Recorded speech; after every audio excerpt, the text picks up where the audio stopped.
Hello humans, this is Random Visage and welcome to the Random Channel. Today we're going to be continuing playing Medieval Fantasy Rogue's Choice Chapter 13 House Ruda here. We already finished this chapter. This is the best choices of this chapter, so let's get it. This was the correct choice, attack the king with your sword. This was the correct choice, run to the fireplace. This was the correct choice, push embers out of your sword. This was the correct choice, swing at the legs. Holy shit, we got like 4 choices in a row, all correct. No, 3 choices in a row, all of them correct. 3 or 4 choices, whatever it was. That's quite good in the combat situation. Usually I make worse decision in combat situation, but this time we went with the good options and we got good stuff. This one was the worst option. We picked up the finish off the king puppet. I'm gonna search the room instead, which will give us a morale. It seems reasonable to ensure that the shop is clear before we focus on anything else. Immediately spot on the counter a spool of puppet string, strong, very thin. You pocket it, figure it might come in handy for tying up the king puppet or someone else. You move on to the walls, more puppets of all sorts, mostly mythical beasts. You find it hard to take your eyes off one puppet in particular, a fairy with amazingly detailed and delicate wings. There is an open doorway behind the counter and off to the side, such that you can't see it when you first enter the shop. Just then you hear the soft footfalls of someone coming. Oh, this time we actually heard the boy come in. That's awesome. Just then you hear the soft footfalls of someone coming. You press your back into the wall, hiding in the shadow. Out of the doorway comes another halfling. This one looks like a young male. Runs past your hiding spot, peeks around the corner, stares down at the corpse of Stump. Mother, he says. With your sword at the ready, you creep up to the halfling. You press the point of the sword into his back. Do not move. He spins around, his face red and bunched up in rage. Sir, I said. Halfling draws something from his belt, perhaps a knife. Launches himself at you, stabbing towards your crotch. Without thinking, you lop the halfling's head off, spraying blood. Decapitation was not exactly your intent, but your blade cuts so well, as though the sword itself wanted to give the halfling a quick death. A wood chisel rolls out of the headless corpse's hand. Ung moans, slipping on the gore on the floor. Catching yourself, you put your hands up towards Ung. Sorry about that. It's starting to look like that we have something against halflings, but I certainly don't. Ung moans again as she now stares at the head of the young halfling. All I wanted to do was pay my debt. Oh, that was awesome. That was a really good option. Last time we got fucked up because of Ung, because she decided to attack us because this guy told her to. And twice too, like first with the king puppet, then this guy came in order to attack us. Fucking hell. This was the best choice. Go upstairs to search for the flotation. Man, I'm getting so many good choices, like one after the other. We are just getting so many good choices. I mean, sure, here and there I'm fucking up, but compared to last chapter, this is going way better. This is going way better. So far, every choice that I go, just like this is the best choice and just move on. That choice is the one I did when I was playing this. So just in case someone is getting confused, because I sometimes see comments like, I did see one guy talking about like, don't just skip that text. I'm like, I'm not skipping that text. I'm just doing the best choices, dude. The text has already been read when I was playing this initially. But anyhow, this was not the best choice. I decided to call out like a beauty or something because I was trying to flirt with her, but that didn't exactly work. Apparently the cringy option, let me in, I shall aid you, I'm a hero, you know. Confident much? You believe in yourself. Seriously? That sounds like a bit like narcissistic to me. Adapting your most confident smile, you say, let me in, I shall aid you. I'm a hero, you know. She shakes her head and slowly. For your sake, best you flee now. The house will slay you and all whom you love if they learn you have been down here. I do not fear the house. You lie, raising your chin proudly. Behold, even now I use their puppet as a raft. Would a man who respect and fear Ruda here would do such a thing? She stares at you for a long moment, as though finally considering this. Finally she says, if you insist on helping, there is a most foul demon we would have you slay. Do this and you will be a friend to me and the others. The smile that you expect appears determined. You nod. It shall be done, my lady. Tips Fedora. You point your gem towards the bar of the grate. Now allow me in and I shall smite this demon, you speak. She shakes her head again. You cannot pass this way. Use the lower gate to find the demon or lure him out. Milady, I wish to gain surprise, you protest, trying not to sound pleading. Certainly you can allow me in this way. May Murisai aid you, she says as she slips down below the surface. Milady, you call. Silence. Surely you're not going to just leave me to it. You ask me a dangerous favor. In return, I ask for but a simple one. You stick your head into the water and call, let me in. You imagine she can understand your garbled voice. More silence. That's gratitude for you, you whisper, as you quickly swim against the current. Back to the chamber you left Phoebe. Not that you're surprised. She's perhaps as much a fish as she is a woman. You've never heard of fish having any gratitude or sense of helpfulness at all. I must hurry, you think as you quicken your kicks. You've already lost too much time with those dead halflings upstairs. As you exit the water, you leave the puppet torso to drift back down into the tunnel. Pretty cool. That went pretty damn well, and that was we actually got some information. The foul demon they're talking about, I'm guessing they're talking about the toad demon, whatever his name is, Auzurghar, whatever his name was, I forgot, but yeah, probably talking about him. This was the correct choice, hide beside the portal. This was not the correct choice because I was afraid of exact situation, and when I decided to wait, that exact situation happened. This time we're just going to attack, which will still decrease our life but does a little bit better. You remember how you closed the secret passage? Only a villain, a member of Ruda here, would find this passage so quickly, and certainly this man found the carnage upstairs. You cannot let him warn anyone, or more to the point, you cannot allow him to tell on you. Silently you step forward, swing your sword, aiming at the back of his skull. Your blade strikes his helmet, but it's not quite the perfect blow you had hoped for. He staggers forward, obviously struggling to stay upright as blood spurts. He groans as he spins. You swing again, this time aiming at his face. Your blade cleaves into his forehead as you feel a sharp pain in your chest. He did not scream after getting hit by that. That's amazing. He stabbed you with his sword. Yeah, that's the stab we were talking about. Despite your surprise attack, he managed a counter attack, although his thrust has been thankfully weak. From your face cleaving, he falls back onto his back, dying. Phobe's mouth is now in abject horror. Okay, so we already read all this. As you plunge, yeah, read all that. So if you're going exactly for points, this was the best choice I chose. Shoot them with your bow, because that is the one that you get the most morale out of, and morale is worth like 30 points, so you will get the maximum points with this. However, I do believe the lure them into an ambush would also be a good one, in which you don't lose that much life, but this one is much better in terms of just how much life will go down. But since we have already done the shooting with the bow, and I do believe that one will give you more morale, I think I'm gonna go with that one. How much life give the points? I'm gonna actually go for the lure them into an ambush. I want to see what the alternate text is, so let's go with that. Lure them into an ambush. Morale decreases 1. Phoebe is further back where you left her. You creep back and whisper, "Very well, you want to help?" She stares at you wide-eyed for a moment, then slowly nods. "I want you to lure a few people into an ambush. I need you to act like you're frightened," you say, but she's frightened. By the look of her, you don't imagine this will require much acting. Suddenly, her eyes cloud over and she says, "What sort of man are you to use me as a bait?" There's the possessor, you think. The sort that didn't want you to come along in the first place. But since you're here, you may as well be of use. A sly smile creeps over his face. "But I am an orphan. On second thought, maybe not." You say. "Hold a moment," he says, putting up his hand. "Finish your proposal. Will this get us closer to completing our quest?" That was my hope, but what difference does it make? You're right, I can't use a little orphan. "I want to help," she says. "You made me feel bad about it," you say vehemently. "It was important that you not take my young life for granted. Now do not fret. As my mistress said, Aletheia will protect me." She says, the only Aletheia around here is my sword, you think. Hopefully that will be enough." "Very well," you say, looking around. "I shall find a place to hide." With only the one lantern in the chamber, there's a little light and plenty of shadows. Hiding should be easy. Some traps would be nice, says Phoebe. "Yes, traps would be nice, but is there time? And what sort of traps would you set? You would spend some time trying to work on some traps, or just set up your ambush quickly. What do you do?"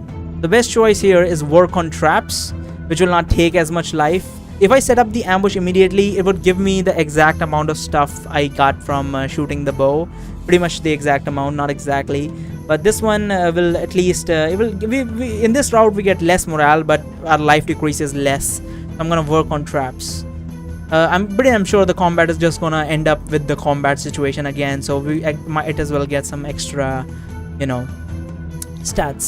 The least you can do is you're going to endanger a little orphan's life to make the best preparations you can. Looking around, the statues built in the wall are the only irregularities. The stone floor is solid. With the stairs, tripwires would be ideal, strung between the statues. "My string," you whisper, as you pull out your spool of puppet string, which is designed to be strong yet nearly invisible. Stringing this wire between statues near ankle level will be fast and simple, just what you need. Enlisting Phob's help and the glow of your gem, you soon have several wires set up. One at the very top of the stairs, another at the very bottom down, a third towards the bottom. In the low light, you can't see them yourself when you put your glowing gem away.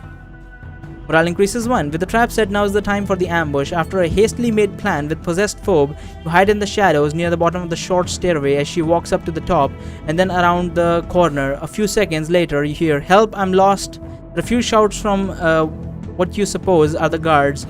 "No," comes the Phobe's voice. "You're evil, stay away."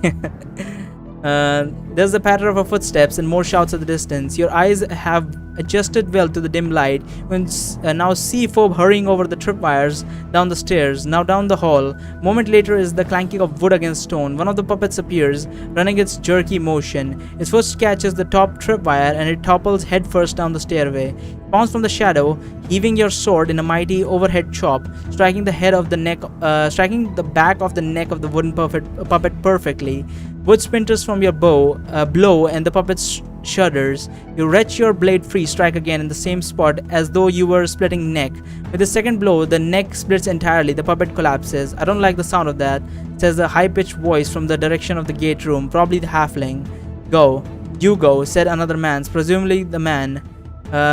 "You say," says another voice, presumably the man.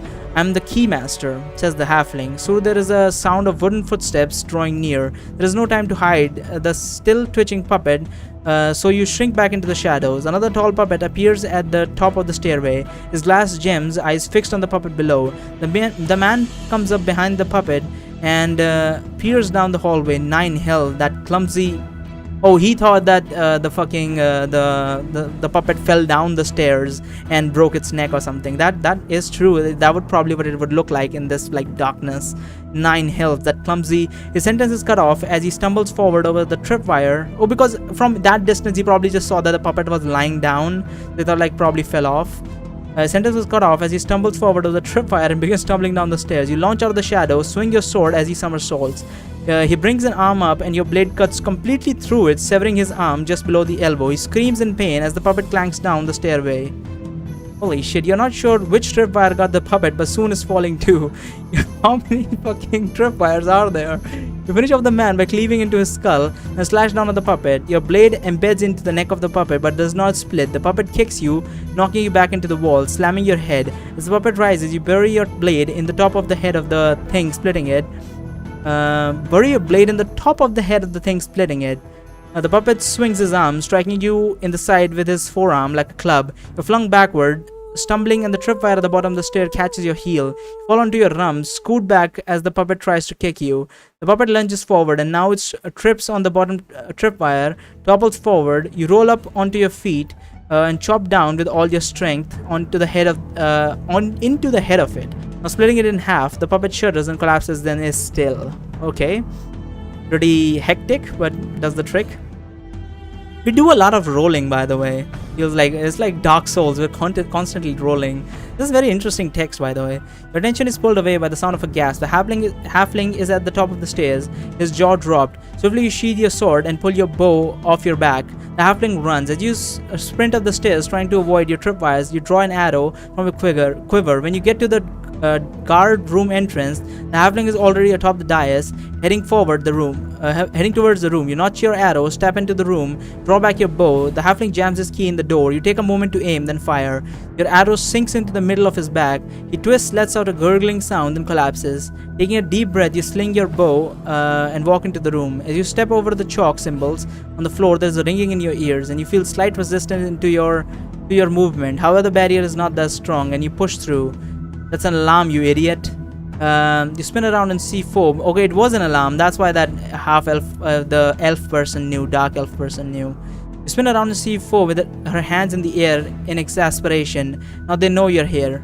Then I better hurry, you say as you run to the double doors. We better hurry. Corrects Phobe. Possessed or not, you have put that little girl's life in too much danger as it is. You turn the key with a click, clank, the door opens, the slips inside. Keys at the ready. Phobe's lips are set in a determined line as she sprints towards you, the hem of her fine dress flitting behind. You slam the door shut, jamming the key in. You lock the door. Moments later, the door rattles And then there is sound of little fist pounding. Do not fail, Nikolai, comes her muffled voice. Do not betray the agreement. Find a nucleus and be rewarded. Fail and die most horribly. Whatever your chances of success, you better get on with it, particularly if that really was an alarm you set off. Okay, now it's the same thing after that. Holy shit, that was interesting. That was very interesting. That was completely different.